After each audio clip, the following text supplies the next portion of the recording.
for a fire at a nuclear power plant in its western Kursk region.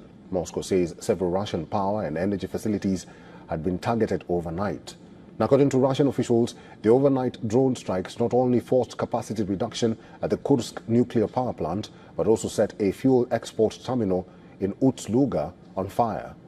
The plant's press service said the fire was extinguished shortly after the strike and there were no injuries.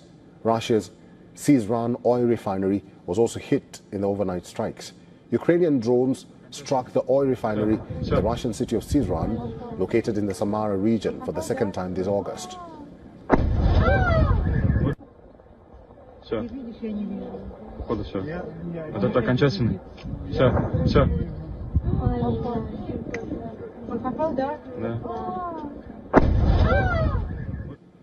The previous attack took place on the night of August 15th. As a result of that strike, several fires broke out on the grounds of the Sirens refinery.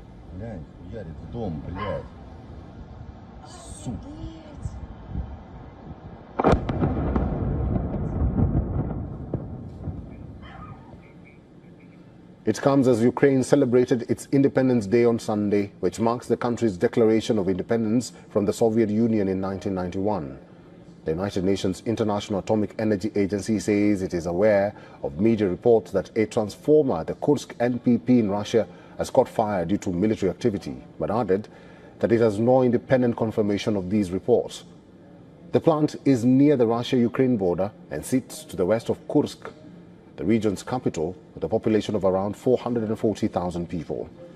Kyiv has said its strikes inside Russia are in response to Russia's continued attacks on Ukraine and are aimed at destroying infrastructure deemed crucial to Moscow's overall military efforts.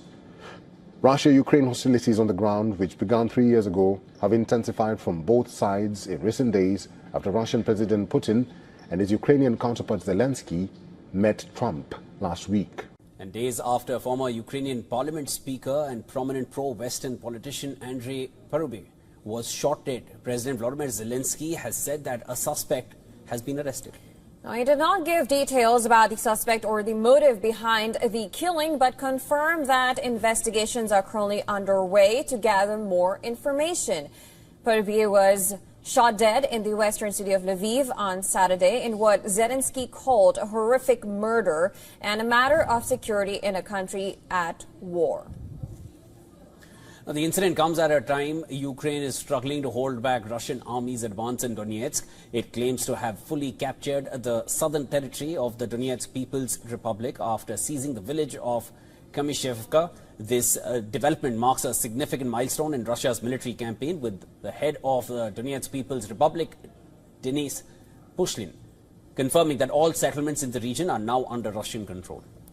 Furthermore, according to the Russian Defense Ministry, air defense forces successfully destroyed 31 Ukrainian drones over Crimea and the Black Sea. Meanwhile, German Chancellor Friedrich Merz has anticipated that Ukraine war will be a prolonged conflict, emphasizing that supporting Kyiv's defense is of utmost importance.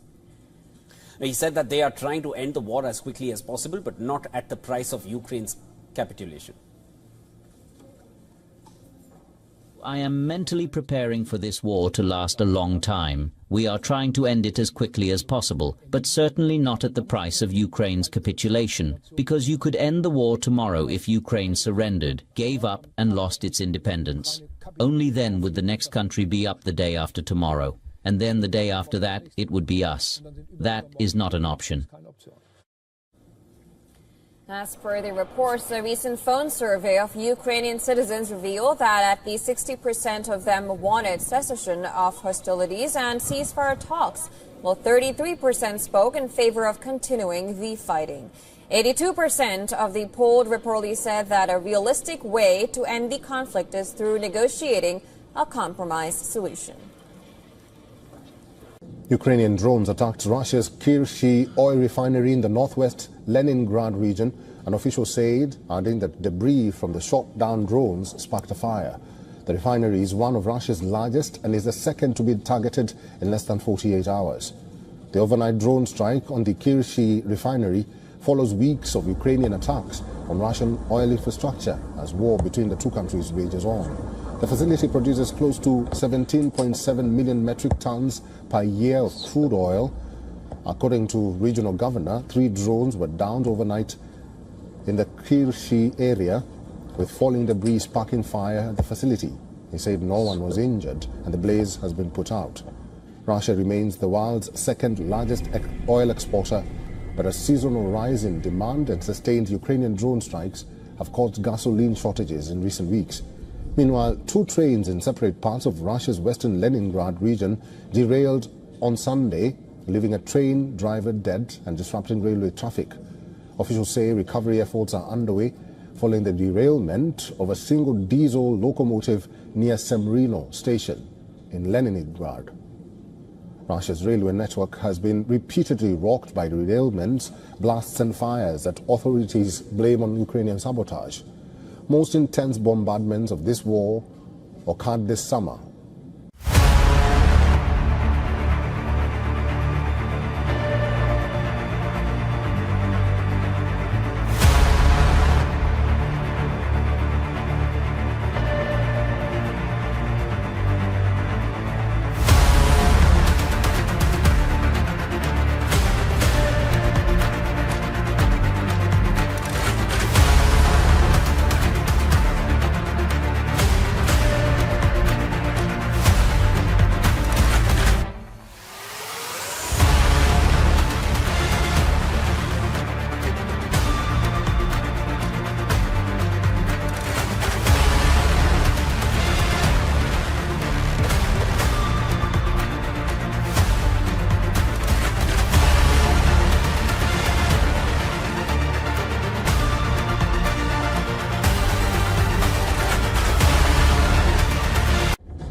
Switching gears for now, U.S. President Donald Trump may be pushing Ukraine and Russia to reach a peace deal as the war drags on.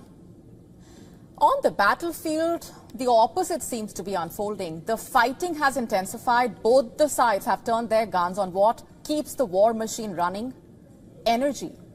And in the latest, Ukraine struck the Onecha oil pumping station in Russia's Bryansk region.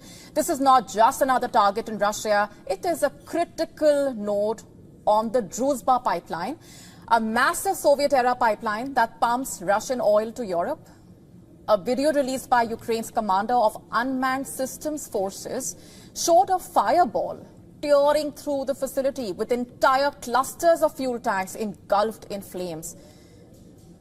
Who is feeling the impact is the immediate question. It's not just Russia, but Europe. Hungary, Slovakia announced that Russian oil supplies have been suspended for at least 5 days following that strike.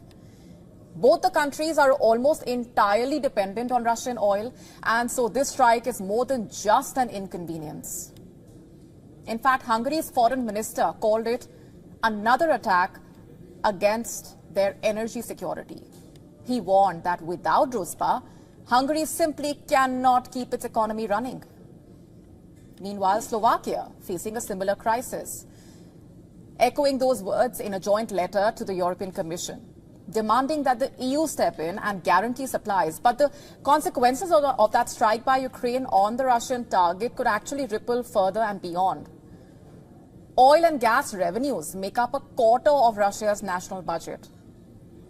Ukraine has made energy its target of choice, hitting refineries, depots, pipelines with drones and missiles almost on a daily basis. And the goal is quite clear. Ukraine wants to bleed the Kremlin's war chest dry. Already, Russia has reported fuel shortages in several parts, a problem that not only threatens civilian life, it also affects Russian military machine. But Russia is not staying silent. Russia has intensified its own strikes on Ukraine's energy infrastructure, deliberately targeting gas depots, electricity grids, heating supplies. And as winter approaches, Ukrainians are bracing for another season of blackouts, shortages and freezing nights, it seems. All part of what the Kremlin calls its strategy to cripple Ukraine's war effort. And what about Europe? It finds itself trapped in the middle in a way. The EU had promised to phase out Russian oil and gas by 2027, but Hungary and Slovakia were two member countries that flatly reject that plan. They say that their economies would collapse without Russian crude. And so they have also opposed sanctions that Ukraine insists are crucial to force Russia into peace. And now, as Ukraine escalates its pipeline strikes, the very countries that are most dependent on Russian energy are the ones most at risk. On Friday, Slovakia's pipeline operator, Transpetrol, confirmed the interruption following the strike. Meanwhile, Hungary said that supplies were halted. Germany, which now relies on Kazakh oil flowing through the same Druzhba pipeline, said that its supplies remain unaffected. Now, this just shows how uneven the impact of this war actually can be across Europe. And this is not the first time Ukraine's actions have cut off Russian oil to Europe this week. The latest strike was the second disruption in just a matter of days. Attacks had already halted supplies on Monday and Tuesday. For Ukraine, each burning refinery, each ruptured pipeline is a blow against Russia's war machine. And for Russia, every drone strike is met with equal or greater retaliation. And as far as Europe is concerned, each attack is a reminder that in this war, pipelines can matter as much as front lines. Ukrainian drones attacked Russia's Kyiv oil refinery in the northwest Leningrad region, and officials said, adding that debris from the shot-down drones sparked a fire. The refinery is one of Russia's largest and is the second to be targeted in less than 48 hours. The overnight drone strike on the Kyiv refinery follows weeks of Ukrainian attacks on Russian oil infrastructure as war between the two countries rages on. The facility produces close to 17.7 million metric tons per year of crude oil. According to regional governor, 3 drones were downed overnight at the Kyiv area, with falling debris sparking a fire at the facility. He said no one was injured and the blaze was put out. Russia remains the world's second largest oil exporter, but a seasonal rise in demand and sustained Ukrainian drone strikes have caused gasoline shortages in recent weeks. As Ukraine continues to step up its response to Russia's drone strikes with its own counterattack, the defense minister of the country says Kyiv needs at least $120 billion next year to fight Russia's invasion and would need a similar amount to maintain its military even if the war ended. Ukraine's defense minister said that his country risked losing more land to Russia if it continued to be outspent on the battlefield. They suggested confiscating Russian assets frozen in the West to pay for the defense spending, saying Ukrainians were already shouldering a significant tax burden after 3.5 years of war. I should say that if the war will continue, we will need as a minimum 120 billions of dollars for the next year. If the war will stop, we will need not so much less amount just to fulfill our storages, just to keep our army in the good form in case of secondary aggression from Russian side. So in any way, we are speaking about money, about economy of war. Russia claims that its forces shot down 340 Ukrainian drones over the past 24 hours back on the battleground. Russia says its forces captured a new village in Ukraine, central Dnipro region, which they reached at the beginning of July. Ukraine has denied the claim, saying the village was still under Kyiv's control. Meanwhile, 2 trains in separate parts of Russia's western Leningrad region derailed early on Sunday, leaving a train driver dead and disrupting railway traffic. Ukraine's military agency has reportedly claimed responsibility for the attacks on Russia's railway system, disrupting supply routes and resulting in casualties. The report, citing a source in Ukraine's military intelligence agency, said that Ukraine's Gol military agency targeted important logistical links in supplying the occupying forces in the Kharkiv and Sumy directions. Officials say recovery efforts are still underway following the derailment of a single diesel locomotive near Semrino station in Leningrad.